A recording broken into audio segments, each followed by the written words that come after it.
ہمیں اس وقت تشویش ہے عمران خان صاحب کی صحت کے حوالے سے۔ اگر کل ملاقات اور ایکسیس نہیں دی جاتی تو پھر جمعرات کے دن دھرنا جو ہے وہ اڈیالہ کے سامنے دیا جائے گا۔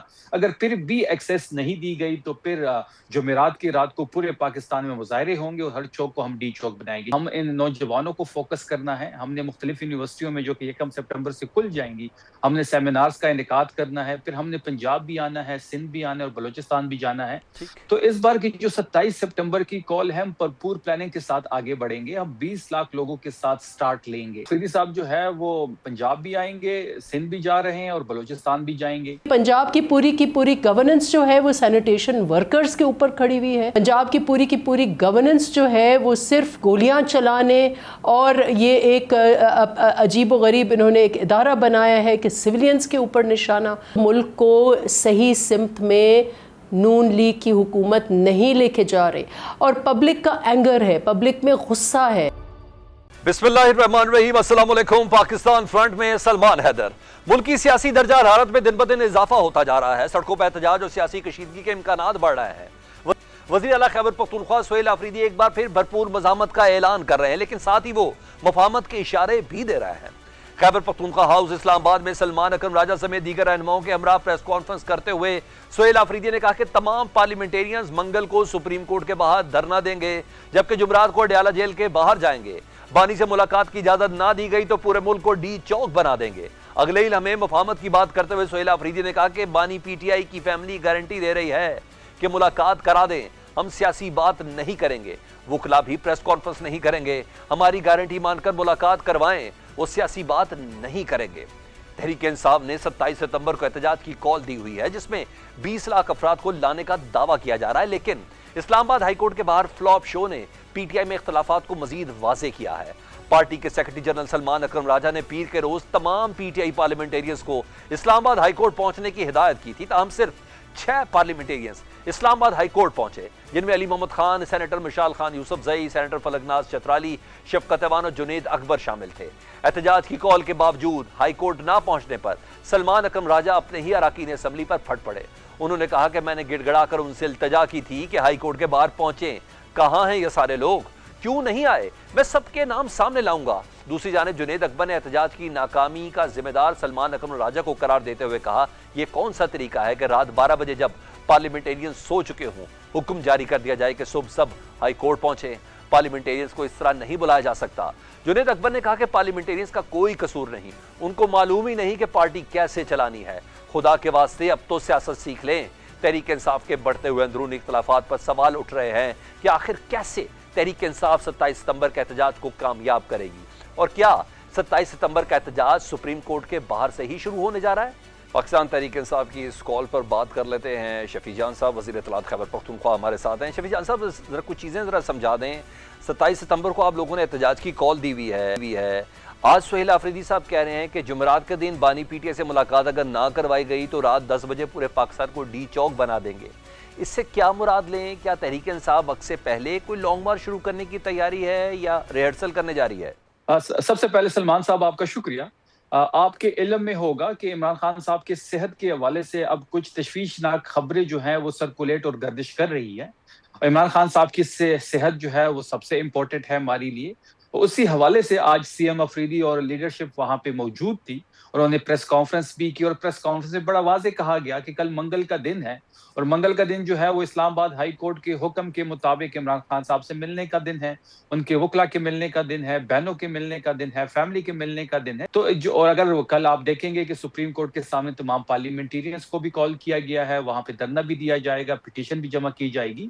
25 سے زیادہ پٹیشن سلمان صاحب اسلام آباد ہائی کورٹ میں ہے صحت کے حوالے سے، ملاقاتوں کے حوالے سے۔ 15 سے زائد پٹیشن جو ہے وہ سپریم کورٹ کے میں ہے، وہیں صحت کے حوالے سے اور ملاقاتوں کے حوالے سے کسی جگہ کوئی سنوائی نہیں ہو رہی۔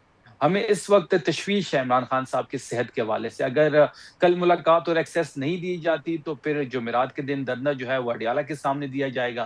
اگر پھر بھی ایکسیس نہیں دی گئی تو پھر جمعرات کی رات کو پورے پاکستان میں مظاہرے ہوں گے اور ہر چوک کو ہم ڈی چوک بنائیں گے۔ جہاں تک لانگ مارچ کی بات ہے تو 27 ستمبر کی جو تاریخ ہے وہ انٹیکٹ ہے۔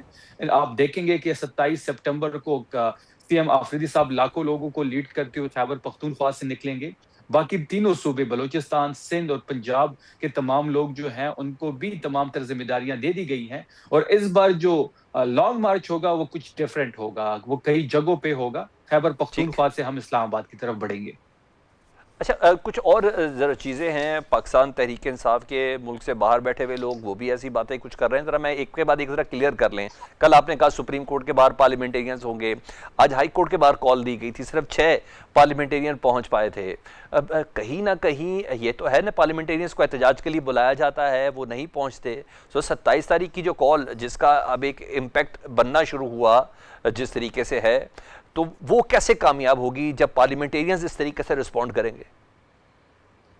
دیکھیں، پہلی بات یہ ہے کہ کل دیر رات تک جو ہے کور کمیٹی کا اجلاس جاری رہا، اور جو اس کے بعد فیصلہ ہوا پارلیمنٹیرینز کو جو ہے بلانے کا، تو وہ میسج جو ہے وہ کافی دیر سے سرکولیٹ ہوا، اور اس کی نشاندہی جو ہے وہ جنید اکبر خان صاحب نے بھی کی. لیکن بات بڑی واضح ہے سلمان صاحب کہ 27 کی پریپریشن جو ہے وہ اس طریقے سے نہیں ہوگی. ابھی آپ دیکھیں گے کہ ہم خیبر پختونخوا میں موبلائزیشن سٹارٹ کر رہے ہیں، اسٹریٹ موومنٹ ہوگی وہاں پہ. اس کے ساتھ ساتھ ہم ان نوجوانوں کو فوکس کرنا ہے. ہم نے مختلف یونیورسٹیوں میں جو کہ 1 سپٹمبر سے کھل جائیں گی، ہم نے سیمینارز کا انعقاد کرنا ہے. پھر ہم نے پنجاب بھی آنا ہے، سندھ بھی آنا ہے، اور بلوچستان بھی جانا ہے. تو اس بار کی جو 27 سپٹمبر کی کال ہے، ہم بھرپور پلاننگ کے ساتھ آگے بڑھیں گے. ہم 20 لاکھ لوگوں کے ساتھ سٹارٹ لیں گے. ہمیں پتہ ہے کہ ہمارے پاس غلطی کی کوئی گنجائش نہیں ہے. ہمیں یہ بھی پتہ ہے کہ ہم نے کوئی لوپ ہول نہیں چھوڑنا ہے. ہمیں یہ بھی پتہ ہے کہ پلانز کو بھی ہم نے بڑا کلیئرلی سب کے سامنے رکھنا ہے. Plan A B C D اس پہ بھی کام ہو رہا ہے. کچھ کارڈ اور ہم سے مراد کیا ہے شفیع جان صاحب؟ ہم سے مراد کیا ہے؟ سہیل آفریدی صاحب، آپ جس طرح پہلے لاہور آئے تھے، پھر کراچی گئے تھے اور KPK کو کور کیا تھا، اسی طریقے سے سہیل آفریدی صاحب لیڈ کریں گے؟ جی بالکل. آفریدی صاحب جو ہے وہ پنجاب بھی آئیں گے، سندھ بھی جا رہے ہیں، اور بلوچستان بھی جائیں گے، اور لوگوں کو موبلائز کریں گے 27 سپٹمبر کے لیے. اور 27 سپٹمبر کی جیسے کہ میں نے بات کی کہ یہ ایک جگہ پہ جو ہے وہ صرف یہ نہیں ہوگا کہ تمام لوگوں کو ہم کہیں گے کہ آپ اسلام آباد پہنچے. اس بار کچھ ڈیفرنٹ ہوگا. ہاں، خیبر پختونخوا جو کہ 20 لاکھ لوگوں کے ساتھ ہم نکلیں گے، ہم ضرور اسلام آباد پہنچیں گے.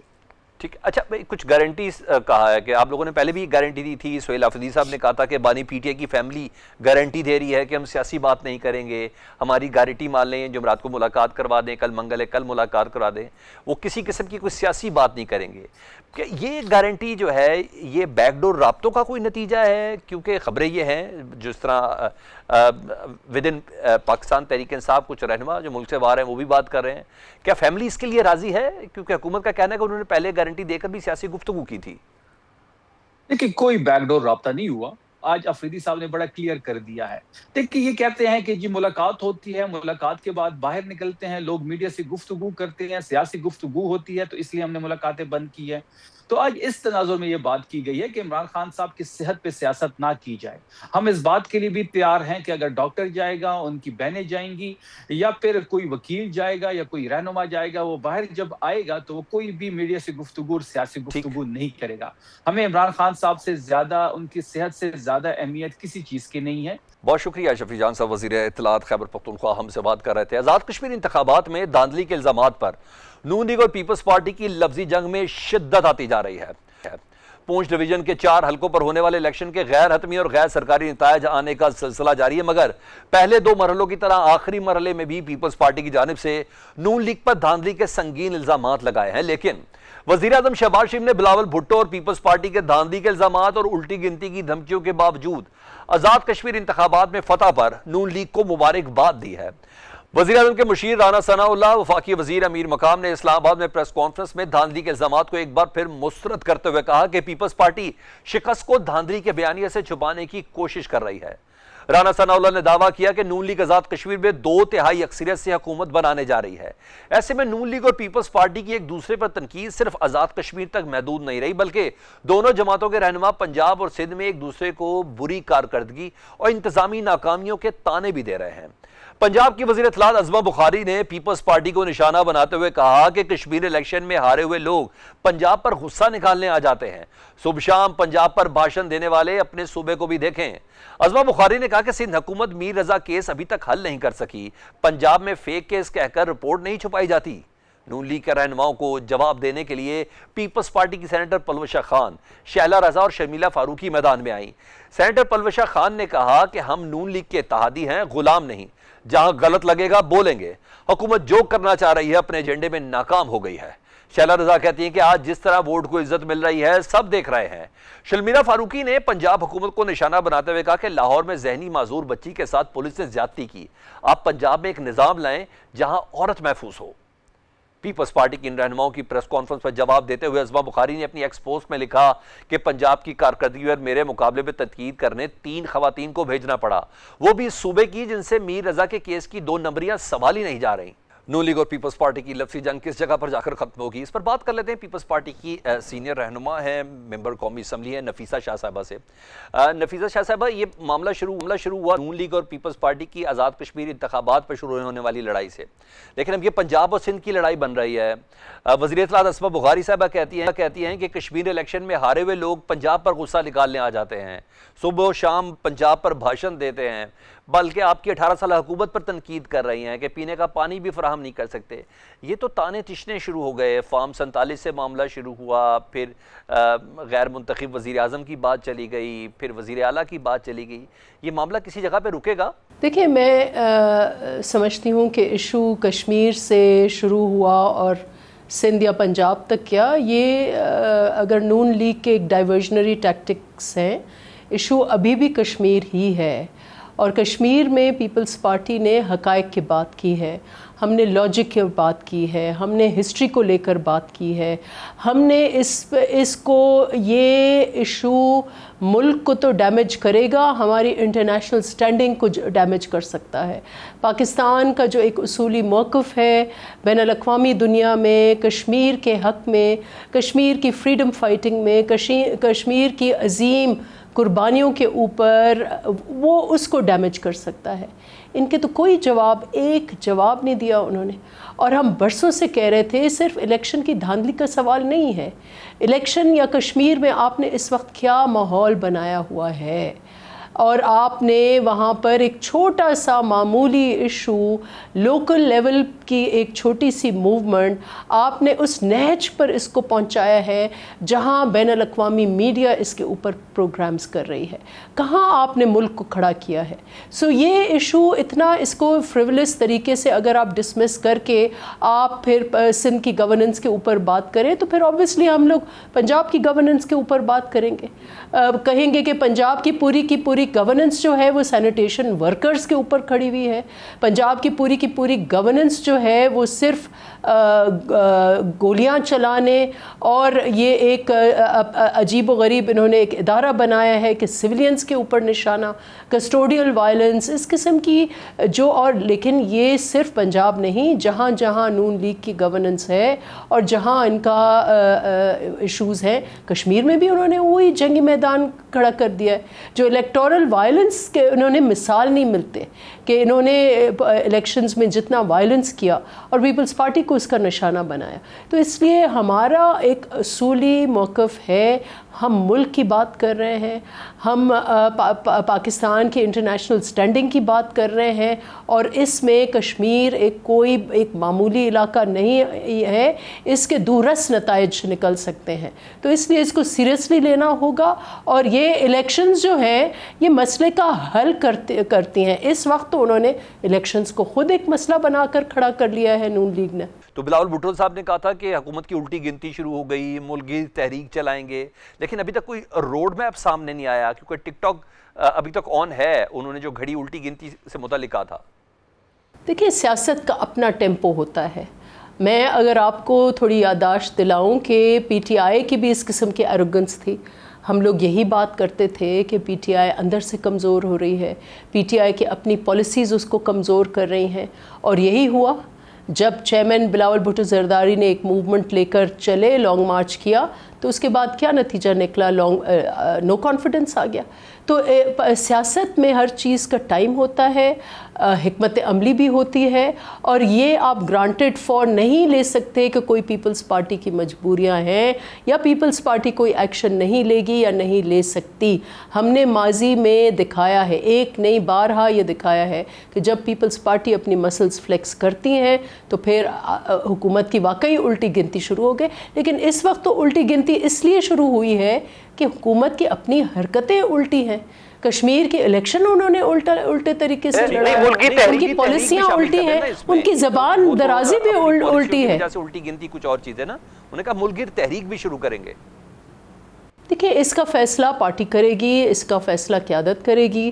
میں کسی پوزیشن میں اس وقت نہیں ہوں کہ میں کوئی حتمی اعلان اس وقت اس فورم پر کروں، لیکن میں نے یہ ضرور کہا کہ اس وقت آپ جو دیکھ رہے ہیں جو حقیقت ہے وہ کشیدگی ہے، اور وہ کشیدگی جو ہے وہ ایسے ایشوز کے اوپر ہے جو ملک کو صحیح سمت میں نون لیگ کی حکومت نہیں لے کے جا رہے، اور پبلک کا اینگر ہے، پبلک میں غصہ ہے، اور یہ غصے کی عکاسی آخر پیپلز پارٹی نہیں کرے گی تو اس وقت اور کون کرے گا؟ ٹھیک ہے، تو ہم یہ بینگ اے پولیٹیکل پارٹی میں کوئی رابطہ ہوا ہے۔ شفیع جان صاحب ہیں وزیر اطلاعات ہے خیبر پختونخوا کے، وہ دعویٰ کر رہے ہیں کہ پیپلز پارٹی کے سینئر رہنما نے ہماری لیڈرشپ کے ساتھ رابطہ کیا ہے، ان کو سارے عہدے چھوڑنے پڑیں گے۔ کیا پیپلز پارٹی اپنے عہدے چھوڑنے کے لیے تیار ہے؟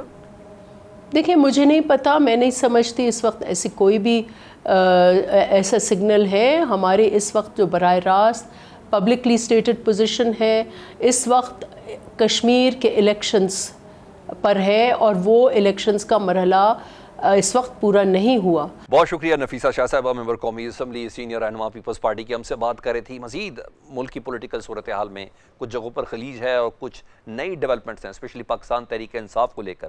ان تمام چیزوں پر بات کرنے کے لیے سینئر تجزیہ کار نصر ملک صاحب ہمارے ساتھ موجود ہیں۔ اچھا ملک صاحب، ایک طرف اتحادیوں میں خلیج گہری ہو رہی ہے، دوسری جانب پی ٹی آئی بھی سڑکوں پر آنے کے لیے تیار ہے، 27 ستمبر کی کال دے رہے ہیں۔ کل پارلیمنٹیرینز نے سپریم کورٹ کے باہر دھرنا دینے جا رہے ہیں۔ یہ بتائیے گا حکومت کے لیے سب سے بڑا خطرہ پی ٹی آئی کا احتجاج ہے یا پیپلز پارٹی کی ناراضی؟ نہ حکومت کے لیے پاکستان تحریک انصاف خطرہ ہے، نہ پاکستان پیپلز پارٹی۔ اگر خطرہ ہے تو حکومت کی جو کارکردگی ہے، معیشت کی جو چیلنجز ہیں، یہ حکومت کے لیے خطرہ ہو سکتا ہے، اور اگر آپ اس نظام کے اندر ڈیلیور نہیں کرتے تو یہ خطرات آپ کے اوپر منڈلاتے رہیں گے۔ پیپلز پارٹی آزاد کشمیر کے الیکشن کے بعد بڑے آرام سے، بڑے اچھے بچوں کی طرح جو ہے حکومت کے ساتھ چلتی رہے گی۔ پیپلز پارٹی سسٹم کی ایک سٹیک ہولڈر ہے، یعنی آپ دیکھیں بلوچستان حکومت ان کے پاس ہے، سندھ حکومت ان کے پاس ہے، گلگت بلتستان کی حکومت ان کے پاس ہے، تمام آئینی عہدے جس میں صدر پاکستان ان کے ہیں، چیئرمین سینٹ ان کے ہیں، اور انہیں کیا چاہیے؟ یعنی ایک طرف وہ اپوزیشن کے مذہب بھی لے رہے ہیں، دوسری طرف اقتدار کے مذہب بھی لے رہے ہیں، تو میرا نہیں خیال پیپلز پارٹی انتقالی سے کوئی آگے بڑھے گی۔ ٹھیک، مگر ادھر آپ تھوڑا پی ٹی آئی کو بھی لے لیں۔ جب وزیر اعلیٰ بنایا گیا تھا سہیل آفریدی صاحب کو تو کہا گیا تھا کہ وہ احتجاجی سیاست کے چیمپئن ہیں۔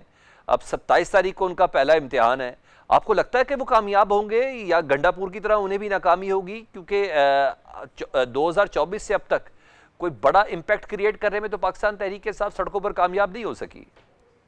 دیکھیں میرے خیال میں سلمان اکرم راجہ جو پارٹی کے سیکرٹری جنرل ہیں، انہوں نے آج خود ہی بتا دیا کہ جتنے لوگ ہمیں چاہیے احتجاج کے لیے وہ بھی نہیں آتے، یعنی عوام سے وہ گلہ کر رہے ہیں، اپنے اراکین اسمبلی سے وہ گلہ کر رہے ہیں کہ 50,000 روپے دینے کو تیار نہیں ہیں۔ تو گویا پی ٹی آئی کا جو اپنے اندر انتشار ہے وہ خود اس کے راستے میں بڑی رکاوٹ ہے۔ سہیل آفریدی صاحب کے بارے میں ہم نہیں کہتے کہ وہ کمپرومائز ہیں، تحریک انصاف کی اپنی لیڈرشپ کہہ رہی ہے کمپرومائز ہیں۔ اب وہ یہ بھی اطلاعات ہیں جو باہر بیٹھے ہوئے خاص طور پہ پی ٹی آئی کے رہنما ہیں، وہ کہتے ہیں جی سہیل آفریدی صاحب نے فکس میچ کھیلنا ہے احتجاج کے حوالے سے بھی، وہ مختلف جگہوں پہ جو ہے وہ طے کر کے اپنا احتجاج کریں گے تاکہ ایک طرف کارکنوں کو بھی خوش کر لیں اور دوسری طرف حکومت کے لیے بڑا چیلنج نہ بنے۔ تو جب پی ٹی آئی کے اندر ٹرسٹ کا اتنا فقدان ہو تو پھر وہ احتجاجی تحریک کامیاب کیسے کرا سکتے ہیں؟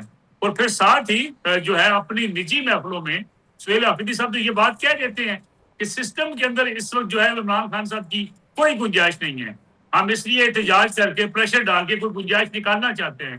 یعنی پی ٹی آئی خود ہی ہاتھ کھڑے کر چکی ہے کہ عمران خان صاحب کے لیے موجودہ نظام میں کوئی گنجائش نہیں ہے۔ ٹھیک، آپ کو بھی ایسا لگتا ہے؟ آپ نے بیرون ملک پی ٹی آئی کے رہنماؤں کی بات کی کہ وہ خفیہ ڈیل ہے یا کچھ ایسی چیز ہے، کیونکہ سہیل آفریدی صاحب نے یہ بھی آج گارنٹی دی ہے کہ فیملی سے ملاقات کروا دیں، وہ کوئی سیاسی گفتگو نہیں کریں گے۔ میرے خیال میں سہیل آفریدی صاحب اچھے طریقے سے حکومتی معاملات کو سمجھتے ہیں، سمجھ گئے ہیں. انہیں خیبر پختونخوا کی حکومت چلانی ہے اور حکومت چلانے کے لیے بہت ساری چیزوں پہ آپ کو کمپرومائز کرنا پڑتا ہے. آپ یہ سوچیں کہ وہ علی میر گنڈا پور صاحب سے زیادہ جو ہے وہ زیادہ احتجاجی تحریک چلا لیں گے یا اس نے زیادہ اگریسو انداز میں آگے بڑھیں گے تو میرے خیال میں یہ کام خیالی ہو سکتی ہے. وہ حکومت میں ہیں، وہ اس وقت حکومت کا حصہ ہیں.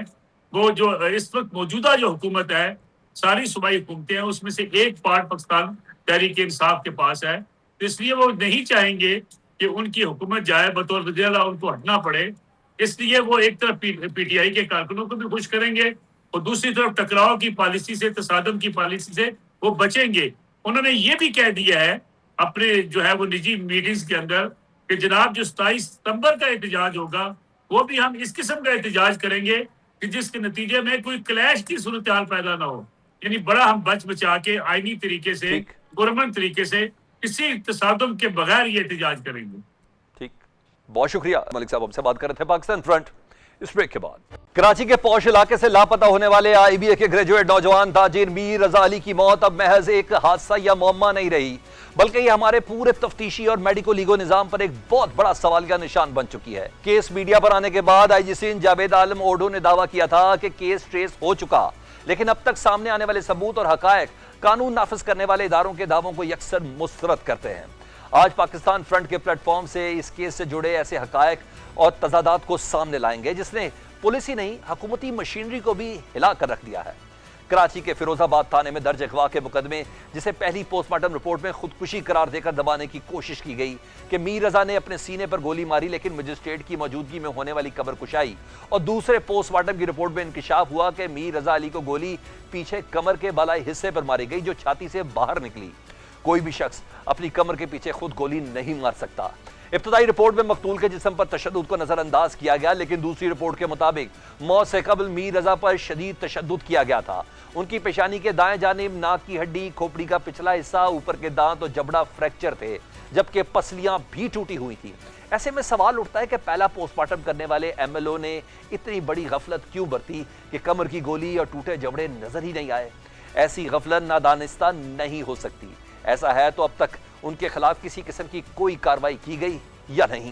رپورٹ کے مطابق میر رضا کی لاش کے کچھ حصے جھلسے ہوئے بھی پائے گئے. تحقیقات کے دوران یہ انکشاف بھی ہوا کہ میر رضا کے ہاتھ اور چہرے پر تیزاب پھینکا گیا، شرٹ پر تیزاب اور کسی اور کے پسینے کے نشان بھی ملے ہیں. میر رضا کے ہاتھوں اور پیروں پر بھی تیزاب کی موجودگی کے اثرات پائے گئے. تیزاب پھینکنے کا مقصد شناخت کو مٹانا تھا تاکہ کوئی اسے پہچان بھی نہ سکے.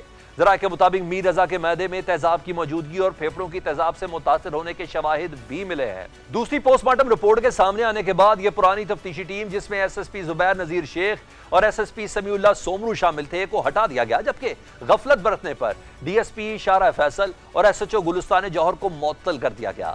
اب ڈی آئی جی عامر فاروقی نئی 5 رکنی تحقیقاتی ٹیم کی سربراہی کر رہے ہیں. نئی تحقیقاتی ٹیم کا 5 گھنٹے طویل اجلاس ہوا، جس اجلاس میں میر رضا کے والدین، بہن اور ان کے وکیل جبران ناصر شریک ہوئے. ذرائع بتاتے ہیں کہ نئی تحقیقاتی ٹیم کیس کے ہر پہلو کا سرنو جائزہ لے رہی ہے.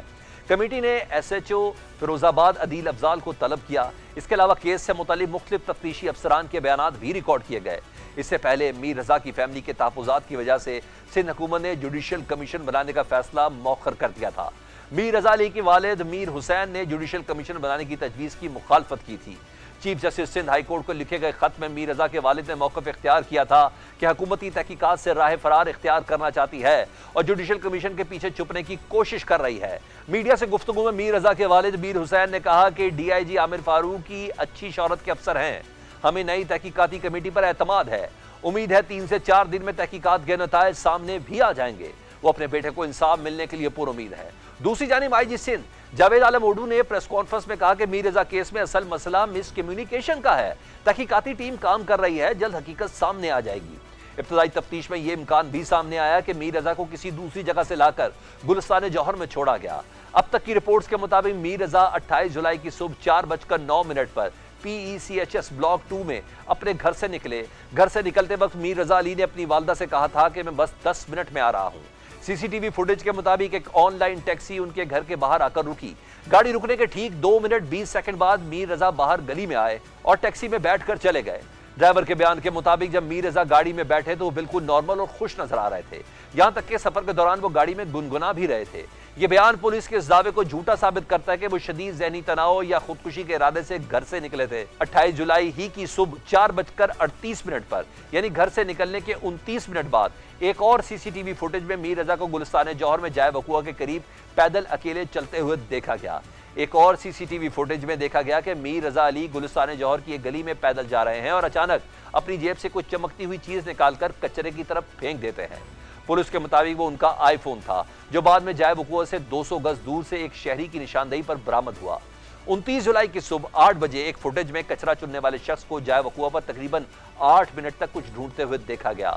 پولیس کو شبہ ہے کہ واردات میں استعمال ہونے والا اسلحہ جو اب تک غائب ہے ممکنہ طور پر وہی شخص اٹھا کر لے کر گیا ہے۔ اہم سوال یہ بھی ہے کہ رات کے پچھلے پہر میر رضا کو گھر سے باہر جانے کی ضرورت کیوں پیش آئی؟ کیا انہیں کسی نے فون کر کے بلایا تھا؟ کیا پہلے سے کسی شخص سے ملاقات طے تھی؟ اور اگر وہ کسی مخصوص شخص سے ملنے گئے تھے تو وہ شخص کون تھا؟ سوال یہ بھی ہے کہ میر رضا گھر سے نکلنے کے بعد کہاں گئے، کس سے ملے، وہاں ان کے ساتھ کیا ہوا، کیونکہ کسی بھی اغوا یا قتل کی تفتیش میں آخری معلوم رابطہ اور آخری ملاقات پوری تفتیش کی سمت متعین کر سکتی ہے۔ تفتیش کاروں کے مطابق میر رضا کی اپنی منگیتر سے رات 11:30 بجے تک بات چیت ہوتی رہی تھی۔ اس کے بعد صبح 3 بجے ان کی منگیتر نے دوبارہ رابطہ کرنے کی کوشش کی۔ اس نے 20 منٹ کے اندر میر رضا کو 40 میسیجز کیے لیکن میر رضا کی طرف سے کوئی جواب نہیں دیا گیا۔ ذرائع کے مطابق میر رضا نے 28 جولائی کی شب 3 ٹیلی فون کالز کے ذریعے 2 افراد سے بات چیت کی۔ ذرائع کا کہنا ہے کہ میر رضا نے رات 2:13 اور 2:16 پر علی نامی شخص سے بات کی، جبکہ ان کی آخری فون کال دوست عبداللہ نے ریسیو کی۔ میر رضا اور عبداللہ کے درمیان 3 منٹ سے زائد گفتگو ہوئی۔ تفتیش کے دوران میر رضا کے موبائل فون پر آنے والے آخری 8 پیغامات کی تفصیلات بھی حاصل کر لی گئی ہیں۔ ذرائع کے مطابق یہ پیغامات رات 4:20 سے 4:22 کے دوران موصول ہوئے، جنہیں میر رضا کی جانب سے پڑھا نہیں گیا اور نہ ہی ان کا کوئی جواب دیا گیا۔ ایک اور بات جو پولیس کی تفتیش اور کردار کو مشکوک بناتی ہے وہ یہ ہے کہ گلستان جوہر کی جھاڑیوں سے میر رضا کی لاش ملنے کے بعد پہلے روز پولیس کو وہاں سے کچھ نہ ملا، لیکن واقعے کے پورے 8 دن بعد اچانک پولیس میٹل ڈیٹیکٹرز کے ساتھ آئی اور دعویٰ کرتی ہے کہ اس جائے وقوع سے گولی کا خول برآمد ہو گیا۔ سوال یہ ہے کہ کیا یہ خول پہلے دن وہاں موجود نہیں تھا یا بعد میں پلانٹ کیا گیا، اور اس کی فورینسک رپورٹ اب تک سامنے کیوں نہیں آئی؟ ایک اور سی سی ٹی وی فوٹیج میں ایک موٹر سائیکل جائے وقوع کے قریب رکتی دکھائی دیتی ہے، لیکن میر رضا کے آخری لمحات کی فوٹیج غائب ہے۔ ذرائع کا کہنا ہے کہ جائے وقوع کے قریب موجود گیسٹ ہاؤس پر پولیس نے تالے لگا دیے ہیں۔ گیسٹ ہاؤس کو مشکوک ہونے پر بند کیا گیا ہے۔ ذرائع کا کہنا ہے کہ گیسٹ ہاؤس میں کام کرنے والے 6 افراد کو حراست میں لیا گیا ہے۔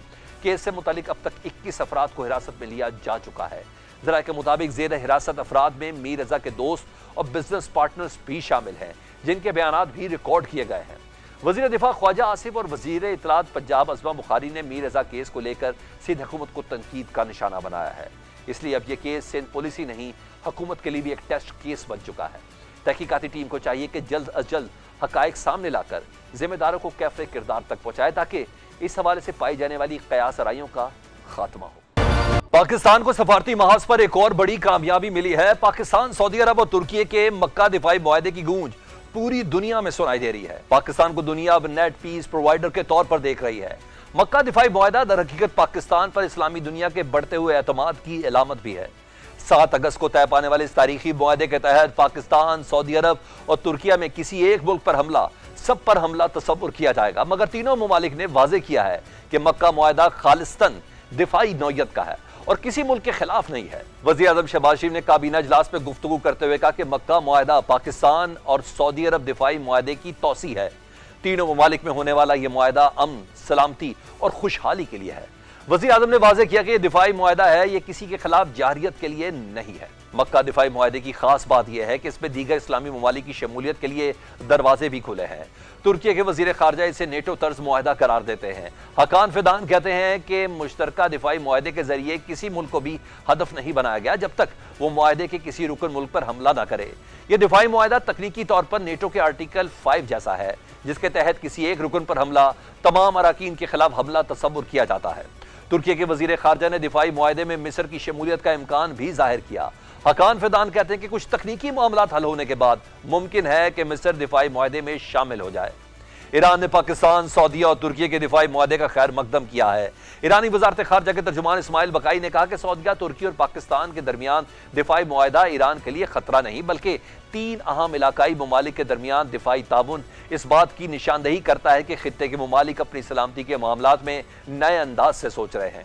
میڈیا بریفنگ میں اسماعیل بقائی نے امریکہ کے ساتھ براہ راست مذاکرات کی تردید کی، لیکن کہا کہ بیک ڈور رابطے ضرور بحال ہیں۔ ایرانی وزارت خارجہ کے ترجمان نے واضح کیا ہے کہ عبوری معاہدے کی خلاف ورزیاں جاری رہنے تک امریکہ کے ساتھ بات چیت نہیں ہوگی۔ دوسری جانب مستعفی ہونے کی خبروں کے دوران ایرانی صدر مسعود پزشکیان کی سپریم لیڈر مجتبیٰ خامنہئی سے اہم ملاقات ہوئی ہے، جس کے بعد اہم تعیناتیاں بھی دیکھنے میں آئی ہیں۔ مجتبیٰ خامنہئی نے محمد باقر ذوالقدر کو اپنا سیاسی مشیر، جبکہ ڈاکٹر محسن رضائی کو سپریم نیشنل سیکیورٹی کونسل میں اپنا نمائندہ مقرر کر دیا ہے، جس کا اعلان انہوں نے ایکس پر پیغام کے ذریعے کیا۔ میڈیا رپورٹس کے مطابق ایران کے نئے سپریم لیڈر آیت اللہ مجتبیٰ خامنہئی جلد پہلی بار عوام کے سامنے آ سکتے ہیں۔ ایرانی حکام کے مطابق مجتبیٰ خامنہئی کی عوام کے درمیان موجودگی، سڑکوں پر آمد اور مسلح افواج کے کمانڈوں سے ملاقاتوں کی ویڈیوز آئندہ جاری کی جائیں گی۔ بسیج فورس کے نائب سربراہ قاسم قریشی نے مجتبیٰ خامنہئی کے جلد عوام سے رابطے کی تصدیق کی ہے۔ ایرانی پارلیمنٹ کے اسپیکر باقر کالیباف کہتے ہیں کہ نئے رہبر اعلیٰ کی قیادت میں عوامی، فوجی، سفارتی میدان میں ملی اتحاد و یکجہتی موجود ہے۔ ایرانی عوام دشمن کو اس کے سامنے گھٹنے ٹیکنے پر مجبور کر رہے ہیں۔ ادھر صدر ٹرمپ نے ایران کے ساتھ مذاکرات کو شطرنج کا کھیل قرار دیا ہے۔ ایکسیوس سے گفتگو کرتے ہوئے صدر ٹرمپ نے کہا کہ ایران کے ساتھ معاملے کو تحمل اور کشیدگی بڑھائے بغیر سنبھال رہے ہیں۔ یہ شطرنج کے کھیل کی طرح ہے۔ انہوں نے امید ظاہر کی کہ ایران کے ساتھ معاملات اسی طرح حل ہوں گے جیسے ہمیشہ حل ہوتے ہیں۔ صدر ٹرمپ نے کہا کہ ایران کے خلاف فوری کسی نئے فوجی کارروائی کا امکان نہیں ہے، لیکن اقتصادی پابندیاں مزید بڑھائیں گے۔ تاہم امریکی میڈیا کوئی اور ہی کہانی بیان کرتا ہے۔ امریکی اخبار وال اسٹریٹ جرنل نے دعویٰ کیا کہ صدر ٹرمپ ایران کے ساتھ معاہدے کے لیے انتہائی بے چین ہے، یہاں تک کہ وہ جوہری معاہدے کے بغیر بھی معاملہ ختم کرنے پر آمادہ ہو سکتے ہیں۔ وال اسٹریٹ جرنل کی رپورٹ کے مطابق صدر ٹرمپ ایران کے ساتھ جاری جنگ میں آبنائے ہرمز کھلوانے کو اولین ترجیح دے رہے ہیں۔ اگر تہران آبنائے ہرمز کو مکمل طور پر دوبارہ کھول دیتا ہے تو ٹرمپ ایران کے ساتھ جنگ ختم کرنے کو تیار ہے۔ اس صورتحال میں صدر ٹرمپ کو اپوزیشن کی جانب سے شدید تنقید کا نشانہ بنایا جا رہا ہے۔ ڈیموکریٹک سینیٹر کرسی مرفی کا کہنا ہے کہ صدر ٹرمپ ایران کے ساتھ یہ جنگ ہار چکے ہیں۔ جنگ جاری رہنے سے واشنگٹن کمزور جبکہ تہران مزید مضبوط ہو رہا ہے۔ کرس مرفی نے NBC نیوز سے گفتگو کرتے ہوئے کہا کہ وہ جنگ ختم کرنے اور آبنائے ہرمز کو دوبارہ کھولنے کے لیے خراب معاہدے کی بھی حمایت کریں گے۔ اب دیکھنا ہے کہ ایران امریکہ تنازع کا اونٹ کس کروٹ بیٹھتا ہے۔ سفارتی ذرائع کہتے ہیں کہ پاکستان کی کوششوں سے اس حوالے سے بھی جلد بریک تھرو سامنے آ سکتا ہے۔ کبھی امکان ہے کہ ایران اور امریکہ اسلام آباد مفاہمتی یادداشت میں معمولی رد و بدل کے ساتھ ایک نئے معاہدے پر مان جائیں گے۔ ایران اور امریکہ کے درمیان براہ راست مذاکرات نہیں ہو رہے، لیکن کہا جا رہا ہے کہ ثالثوں کے ذریعے پیغام رسانی کا سلسلہ بھی جاری ہے۔ یہ اونٹ کس کروٹ بیٹھنے جا رہا ہے؟ ریئر ایڈمرل ریٹائرڈ فیصل شاہ صاحب ہمارے ساتھ موجود ہے، ان سے بات کرتے ہیں۔ فیصل شاہ صاحب، ایران اور امریکہ کے درمیان براہ راست تو مذاکرات نہیں ہو رہے، مگر ایران اس بات کی تصدیق بھی کر رہا ہے، پاکستان کی شکل میں، قطر کی شکل میں، عمان کی شکل میں پیغام رسانی کا سلسلہ جاری ہے، اور یہ توقع بھی کی جا رہی ہے کہ ایران اور عمان میں اگر کوئی معاہدہ ہوتا ہے تو اس سے آبنائے ہرمز کھلے گی بھی، بلکہ ایران اور امریکہ کے معاہدے کو لے کر بھی کوئی بریک تھرو ہو سکتا ہے۔ کیا آپ بھی پر امید ہیں کہ جلد کوئی بریک تھرو ہونے والا؟ تو مجھے پروگرام میں لینے کا، دیکھیے بریک تھرو کی جہاں تک بات ہے، وہاں تو ایران نے بڑا کلیئر کر دیا ہے کہ عمان کے ساتھ ہماری بات چیت کافی آگے بڑھ چکی ہے اور ہم فائنل ایگریمنٹ کے قریب پہنچ گئے ہیں۔ ہماری اپنی جو لیڈرشپ ہے دونوں طرف کی، انہوں نے اس کا اپروول دینا ہے، لیکن انہوں نے یہ چیز بھی کلیئر کر دی ہے کہ اس معاہدے کا مطلب یہ نہیں ہوگا، یا اس اتفاق رائے کا مطلب یہ نہیں ہوگا کہ آبنائے ہرمز کھول دی جائے۔ آبنائے ہرمز کا کھولنا سراسر امریکہ کے رویے پر منحصر ہے، یہ ایران نے کلیئر کر دیا ہے، اور انہوں نے اپنی 6 شرائط امریکہ کو دے دی ہیں کہ امریکہ اگر ان شرائط کو مانے گا تو پھر ظاہری بات ہے کہ ہم اس کو کھولنے پہ رضامند ہوں گے، ادروائز ہم نہیں ہوں گے۔ اور میں سمجھتا ہوں کہ جو 6 شرائط امریکہ کو دی گئی ہیں، یہ وہ ہیں جن کے بعد امریکہ کے پاس میرے خیال ہے پالیسی آپشنز بہت کم رہ جاتے ہیں، اور نہ وہ آل آؤٹ وار پہ جا سکتے ہیں کیونکہ ان کو بہت ساری مشکلات کا سامنا ہے، اور نہ وہ منوان ان 6 شرائط کو مان سکتے ہیں۔ تو یہ ایک بہت میرے خیال ہے کہ مشکل اور سینسٹیو مرحلہ ہے امریکہ کے لیے کہ وہ اس میں سے کیسے ایک نئی راہ نکالیں گے، اور ظاہری بات ہے کہ ثالث جو ہیں وہ بیچ میں پڑے ہوئے ہیں اور ثالث بھی اس پہ کام کر رہے ہیں، کہ کسی طرح سے ایران کو راضی کر لیا جائے کچھ پیچھے ہٹنے پہ، کسی طرح سے امریکہ کو راضی کر لیا جائے کچھ آگے بڑھنے پہ، تو میرا خیال ہے کچھ لے دے کے بات بن تو جائے گی، لیکن ایران کو یہ پتہ چل گیا ہے کہ ابنائے ہرمز کو بند کرنا اس کے لیے بڑا آسان ہے اور بند کیے رکھنا اس کے لیے بڑا آسان ہے، اور کوئی اس سے یہ کنٹرول حاصل نہیں کر سکتا۔ تو اب ظاہری بات ہے کہ ایران اس چیز کو لیوریج کر رہا ہے، استعمال کر رہا ہے، اور دیکھتے ہیں کہ کس کی کامیابی کس حد تک ہوتی ہے۔ ایک اور چیز ذرا تھوڑی ایڈریس کر دیں، یہ جو پاکستان، سعودی عرب، ترکی میں جو مکہ دفاعی معاہدہ ہوا ہے، پوری دنیا میں اس کا بڑا چرچہ ہے اس وقت۔ ایران نے بھی کہہ دیا، جو آفیشل سٹیٹمنٹ آئی اسماعیل بقائی صاحب کی، کہ ہمیں کسی قسم کا کوئی خطرہ نہیں ہے۔ اس معاہدے کی سگنیفیکنس کیا ہے، اور آنے والے دنوں میں کون سے اور ممالک ہیں جو اس میں شمولیت اختیار کر سکتے ہیں؟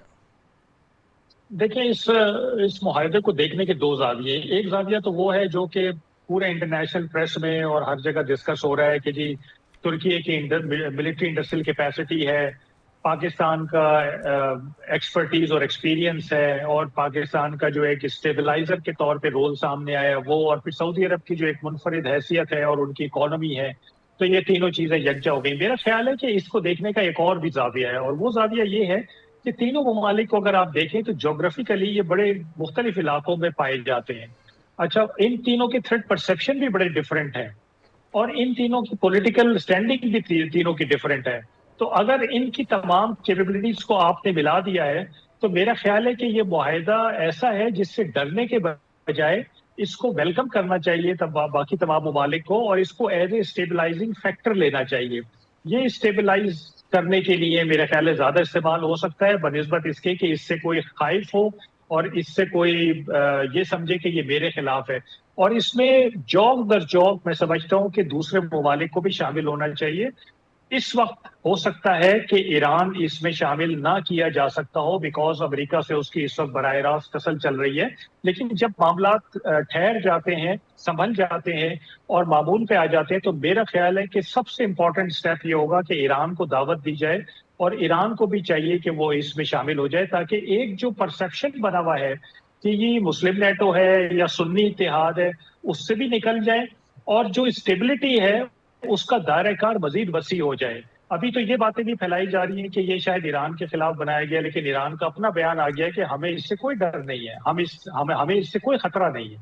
میرا خیال ہے کہ وہ سمجھتے ہیں کہ جو ان کا بیانیہ تھا کئی دہائیوں سے کہ بھئی یہاں سے ایکسٹرا ریجنل پاورز کو چلے جانا چاہیے اور ریجنل کنٹریز کو چاہیے کہ وہ یہاں کے معاملات خود سنبھالے، تو میرا خیال ہے یہ تو اس کی طرف ایک بہت بڑا قدم ہے، اور ایران کو اس کو ویلکم کرنا چاہیے اور اس میں شامل ہونا چاہیے۔ تو باقی ممالک کو بھی ہونا چاہیے، جیسے اردن ہے، ایجپٹ ہے، بحرین ہے، قطر ہے، ان سب کو اس میں شامل ہونا چاہیے۔ بہت شکریہ ریئر ایڈمنرل فیصل شاہ صاحب ہم سے بات کر رہے تھے۔ پاکستان فرنٹ سے سلمان حیدر کو اجازت دیجیے، اللہ حافظ۔